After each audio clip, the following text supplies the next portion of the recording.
Estem fent l'activitat de la Laia Juga Tenis en col·laboració amb l'Ajuntament de Barcelona, on a diferents clubs de Barcelona promocionem l'esport del tenis en horari escolar, en educació primària.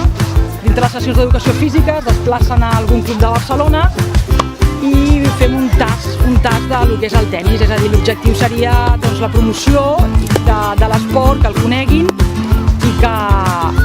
i és una activitat que plantegem a nivell recreatiu, ja que és una sortida puntual.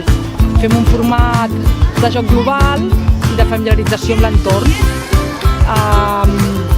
Normalment venen una escola, dues escoles, tres escoles, així també podem barrejar diferents grups i depèn del club en el que estem i les pistes que ens deixin, a vegades compaginem activitats de fronton, de minitenis, amb la pista de tenis o si no únicament amb la pista de tenis.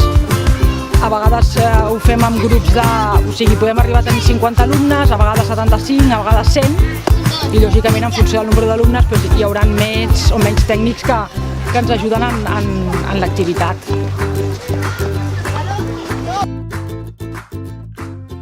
A mí me ha agradado el mini tenis. Os aconsejo que vengáis.